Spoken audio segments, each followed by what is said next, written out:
हाँ बच्चों, good morning. बेटा कल मैं आपको बता रहा था कि नस समतल पर प्रक्षेप गति क्या होती है। तो उस पर डिस्कस करते हुए मैंने आपको बताया था कि उड्डयन काल का फॉर्मूला क्या होता है। तो उड्डयन काल का फॉर्मूला आया था T equal to 2u sine theta upon में जी कॉस एल्फा। उसके बाद अधिकतम ऊंचाई का फॉर्मूला आया था h इक्वल टू यू का साइन स्क्वायर थीटा अपॉन में 2g कॉस एल्फा। मैंने आपको बताया था कि बेटे जो तिर्यक प्रक्षेप गति होती है, तो तिर्यक प्रक्षेप गति में यदि आपको याद हो तो उड्डयन काल का फॉर्मूला होता है 2u साइन थीटा अपॉन में जी। तो मैंने बोला था आपसे, जब भी नस समतल के लिए बात हो तो जो जी होता है उसको रिप्लेस कर देते हैं जी कॉस एल्फा से। क्लियर? तो दोनों ही फॉर्मूलों में, अधिकतम ऊंचाई में एवं उड्डयन काल में, जो जी होता है उसको हम जी कॉस एल्फा से रिप्लेस करेंगे। तो बेटा आपका फॉर्मूला उड्डयन काल का क्या आता है? Two you sine theta upon में जी कॉस एल्फा। और जबकि अधिकतम ऊंचाई का फॉर्मूला क्या होता है? H equal to U square sine square theta upon में 2g कॉस एल्फा। आगे बात करते हैं क्षैतिज परास के बारे में। तो बेटा क्षैतिज परास क्या होती है? सबसे पहले गति के द्वितीय समीकरण से। तो गति के द्वितीय समीकरण से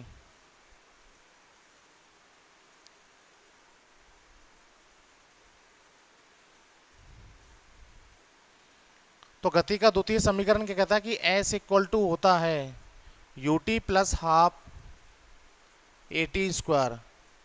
क्लियर बेटा? ये होता है। अब मैं क्षैतिज दिशा के लिए बात कर रहा हूं, इसलिए मैं इसको क्या लूंगा? S x. इसको मैं क्या लूंगा? You x. और इसको क्या लूंगा मैं? ए एक्स। क्लियर बेटा? एस एक्स की जगह अपन क्या रखेंगे? आर। तो आर।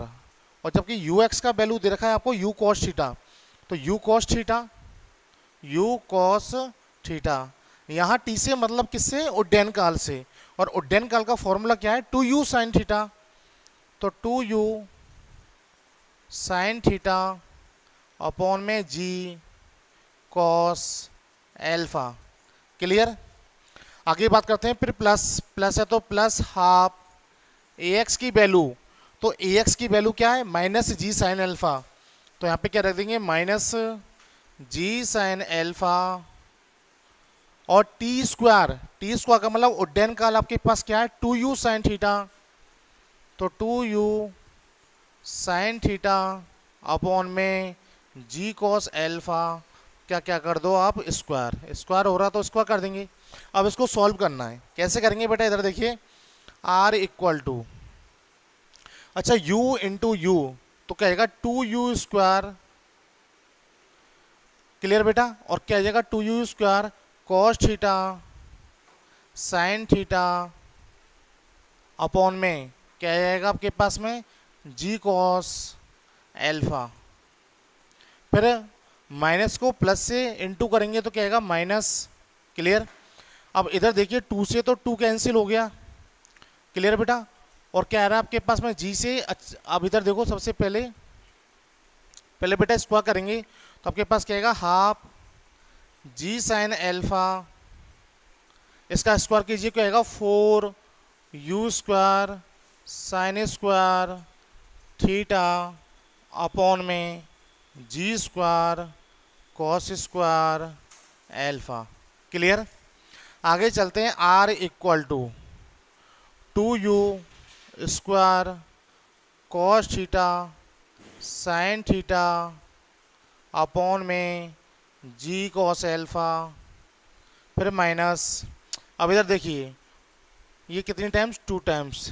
क्लियर? जी से जी कैंसिल हो गया तो आपके पास क्या आया? Two U square, two U square sine alpha, sine alpha sine square theta, sine square theta upon में क्या आया? G cos square alpha. ठीक है बेटा? यहाँ तो कोई दिक्कत? अब देखो, दोनों में क्या कॉमन आ रहा है? आर इक्वल टू, इधर देखिए टू यू स्क्वायर इधर भी है और इधर भी है, तो एक तो टू यू स्क्वायर कॉमन आ रहा है। और इधर देखो, साइन थीटा इधर भी है, साइन थीटा इधर भी है, तो two U square sine theta. और अपॉन में देखो जी कॉस एल्फा इधर भी है और जी कॉस एल्फा इधर भी है। तो मैं क्या चीज़ कॉमन ले रहा हूँ? टू यू स्क्वायर अपॉन में जी, एक तो ये कॉमन ले लिया और ऊपर क्या लिया? साइन थीटा अपॉन में कॉस एल्फा, ये मैंने कॉमन ले लिया। तो आपके पास क्या बचा? टू यू स्क्वायर कॉमन ले लिया, साइन थीटा कॉमन ले लिया, जी कॉस एल्फा कॉमन ले लिया, तो आपके पास क्या बता? इधर कॉस थीटा। तो इधर तो बचा कॉस थीटा, फिर minus two U square common आ गया आपके पास में, साइन थीटा कॉमन आ गया, तो इधर क्या बचा? Sine alpha, sine theta upon में कॉस एल्फा। क्लियर है बेटा? अब आगे देखो, R equal to U square upon में जी साइन थीटा अपॉन में कॉस एल्फा। क्लियर? अब नीचे देखिए, कॉस एल्फा एलसीएम आ गया आपके पास में, तो कॉस एल्फा एलसीएम आ गया तो आपके पास में क्या बचा बेटा? Cos alpha cos theta minus sign alpha और ये साइन थीटा। क्लियर? ये चीज़ें बची। अब आगे देखिए इसको कैसे सॉल्व करना है। तो देखो कैसे सॉल्व करेंगे, मैं इधर साफ कर रहा हूँ। तो इधर देखिए कैसे सॉल्व करेंगे आगे से।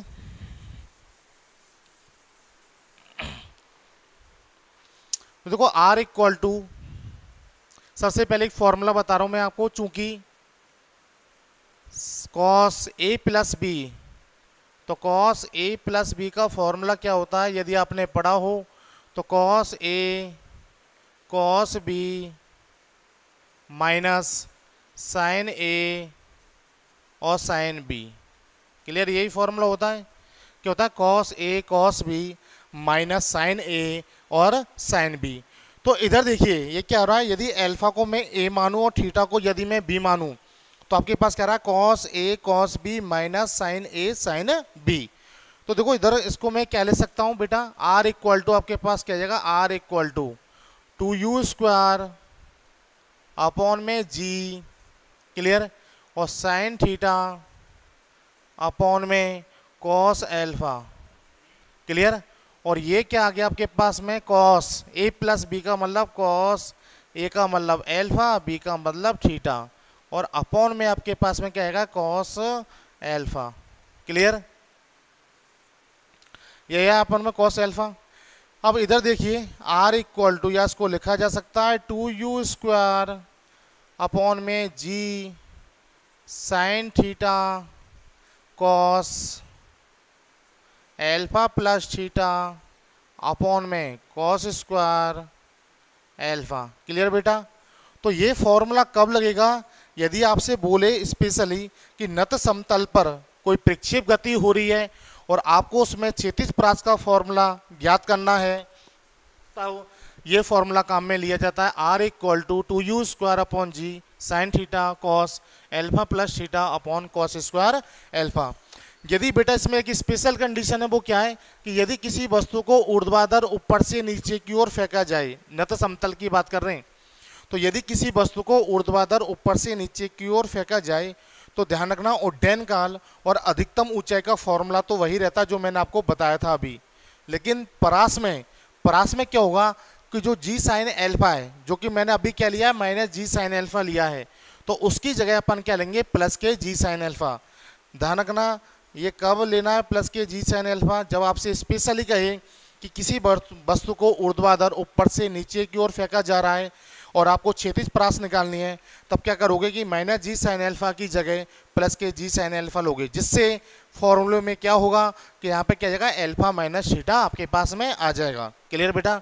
तो इस प्रकार से प्रक्षेप गति में मैंने आपको 3 प्रकार बताए थे: तिर्यक प्रक्षेप गति, क्षैतिज प्रक्षेप गति और नत समतल पर प्रक्षेप गति।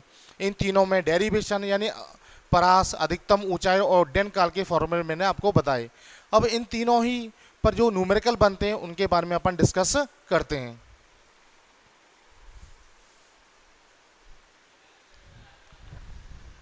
तो बेटा नेक्स्ट क्वेश्चन के लिए बात करते हैं। तो क्या है, एक फुटबॉल का खिलाड़ी गेंद को क्षैतिज से 30 डिग्री के कोण पर, यानी थीटा इक्वल टू आपको दिया है 30 डिग्री, ठीक है, 30 डिग्री के कोण पर, और प्रारंभिक वेग आपको दिया है u इक्वल टू 50 मीटर पर सेकेंड, तो 50 मीटर पर सेकेंड के वेग से उछालता है, तो नंबर 1 पर आपको ज्ञात करना है कि गेंद द्वारा प्राप्त अधिकतम ऊंचाई। अब चूंकि हम जानते हैं कि गेंद द्वारा प्राप्त अधिकतम ऊंचाई यानी तिर्यक प्रक्षेप गति में बात कर रहा है, और तिर्यक प्रक्षेप गति में अधिकतम ऊंचाई का फॉर्मूला था एच मैक्सिमम बराबर U square sine square theta upon में 2g। यही फॉर्मूला होता है, U square sine square theta upon में 2g। तो H maximum equal to U square का मतलब क्या होगा? 50 का स्क्वायर, तो 50 into 50 into sine square theta का मतलब क्या होगा, साइन स्क्वायर 30 डिग्री अपॉन में 2 इंटू जी का मान यदि मैं 10 मान के चलता हूँ, ठीक है, तो 10 ले लिया मैंने जी का मान। तो आपके पास H maximum equal to 50 into कितना हो गया 2500 इंटू साइन स्क्वायर, तो बेटा साइन 30 डिग्री का मान होता है 1/2, स्क्वायर करेंगे तो कितना हो जाएगा 1/4, तो ये 1/4 आ गया अपॉन में 2 इंटू 10 कितना हो गया 20। क्लियर बेटा। आगे देखो, इसको मैं इस प्रकार से ले सकता हूँ कि 2500 और ये 1/4 यानी नीचे आ जाएगा 4 इंटू 20। क्लियर। आगे देखो एच मैक्सिमम इक्वल टू, अच्छा 0 से 0 कैंसिल हो गया, तो आपके पास कितना आएगी 250 अपॉन में 4 दूनी 8। चलो करते हैं डिवाइड 250 को 8 से, तो 8 या 24, 3 कितने बचे 10, 8 एकम 8 कितने बचे 2 20, 8 दूनी 16 और कितने बचे 4 और कितने हो गए 40, 8 पंजे 40, तो 31.25 मीटर क्या की बेटा हाइट। तो अधिकतम ऊंचाई यानी गेंद अधिकतम कितनी ऊंचाई तक जाएगी, तो गेंद अधिकतम 31.25 मीटर की ऊंचाई तक जाएगी। क्लियर बेटा। तो आपने डायरेक्ट क्या किया, फॉर्मूला लगाया एच मैक्सिमम का, यूज किया साइन स्क्वायर थीटा अपॉन में 2g। सारी वैल्यू आपको दे रखी है, तो सारी वैल्यू मैंने आपको पुट करी, तो उसके बाद में आपका आंसर आ गया 31.25 मीटर। दूसरा क्वेश्चन क्या कह रहा है कि गेंद की परास याद कीजिए। तो दूसरा क्वेश्चन है गेंद की परास, तो परास का सूत्र क्या होता है, आर इक्वल टू क्या होता है, तो आर इक्वल टू होता है U square sign 2 theta upon में जी। क्या होता है बेटा, you square sign 2 theta upon में जी। तो परास का क्या सूत्र होता है, U square sign 2 theta upon में जी। अब इधर देखिए अगेन दोबारा से आर इक्वल टू यू का मान दे रखा है आपको 50, तो 50 इंटू 50 साइन 2 थीटा का मतलब कितना हो गया आपके पास, थीटा आपको दे रखा 30 डिग्री, तो इंटू में 30 अपॉन में जी का मान मैंने 10 मान लिया, तो आर इक्वल टू कितना हो गया 2500 और साइन ये हो गया 60 डिग्री। क्लियर। अपॉन में 10 R equal to 2500 as it is आ गया, साइन 60 का वैल्यू कितना होता है √3/2, 2 खा जाएगा नीचे इंटू 10। क्लियर। तो आर इक्वल टू, अच्छा 2500 इंटू √3 का मान होता है 1.7321 अपॉन में 20। क्लियर। ये कैंसिल, तो आर इक्वल टू यदि अपन इसको सॉल्व करेंगे तो अप्रोक्सीमेट आपके पास 216.5 हो जाएगा मीटर, यानी परास कितने आएगी 216.5 मीटर उसकी क्या जाएगी परास आ जाएगी। तीसरा क्वेश्चन पूछा कि अधिकतम ऊंचाई तक पहुंचने में लगा समय, तो अधिकतम ऊंचाई तक पहुंचने में लगा समय ज्ञात करना है। तो अधिकतम ऊंचाई तक पहुंचने में लगा समय मैंने माना टी है, तो टी इक्वल टू, क्योंकि उड्डयन काल का फॉर्मूला क्या होता है 2u sin थीटा अपॉन में जी, तो 2u sin थीटा अपॉन में जी उड्डयन काल का फॉर्मूला होता है, यानी जितनी समय यानी जितना समय गेंद अधिकतम ऊंचाई तक पहुंचने में लेगा उतना ही समय वो अधिकतम ऊंचाई से पृथ्वी तक आने में लेगा। क्लियर बेटा।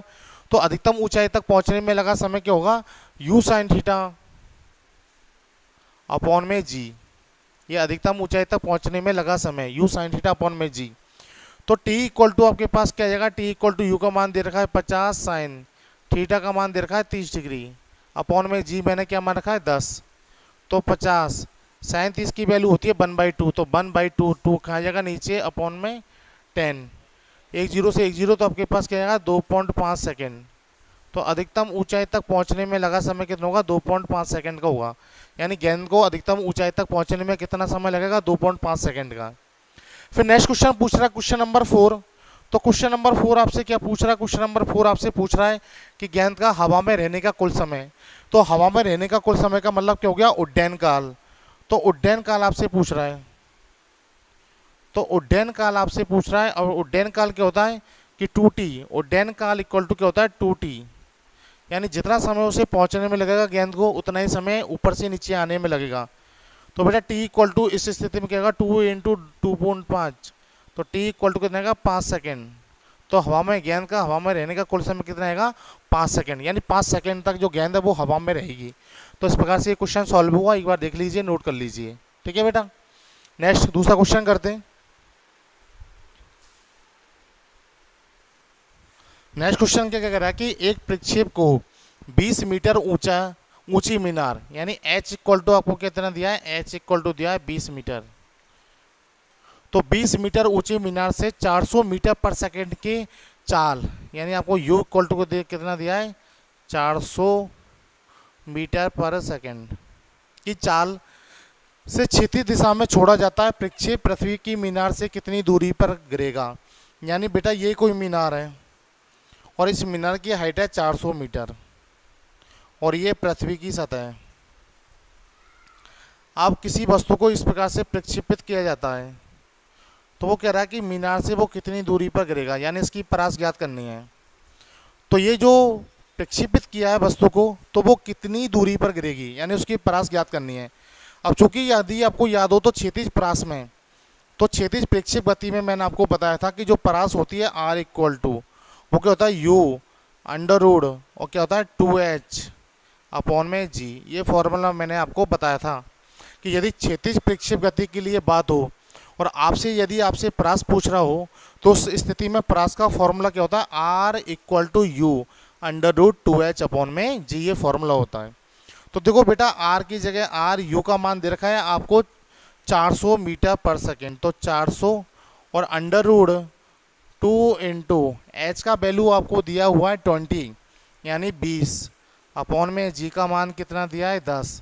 ये कैंसिल, तो 400 अंडर रूट में 4 आ जाएगा आपके पास में, या फिर 400 इंटू 2 या आपके पास कितना जाएगा 800 मीटर। तो जो कुल मिला के जो वस्तु है जिसको प्रक्षेपित किया गया है 20 मीटर की ऊंचाई से, 20 मीटर की ऊंचाई से, ये 20 मीटर है, तो 20 मीटर की ऊंचाई से जो वस्तु को प्रक्षेपित किया गया है तो वो मीनार से 800 मीटर की दूरी पर जाकर गिरेगी। कितनी मीटर की दूरी पर जाकर गिरेगी, 800 मीटर की दूरी पर जाकर वो गिरेगी। ठीक है बेटा। तो बेटा आज मैंने आपको क्षैतिज प्रक्षेप गति पे और एवं तिर्यक प्रक्षेप गति पे कुछ एग्जाम्पल बताए। आगे के एग्जाम्पलों के लिए अपन कल डिस्कस करेंगे। क्लियर बेटा, थैंक यू।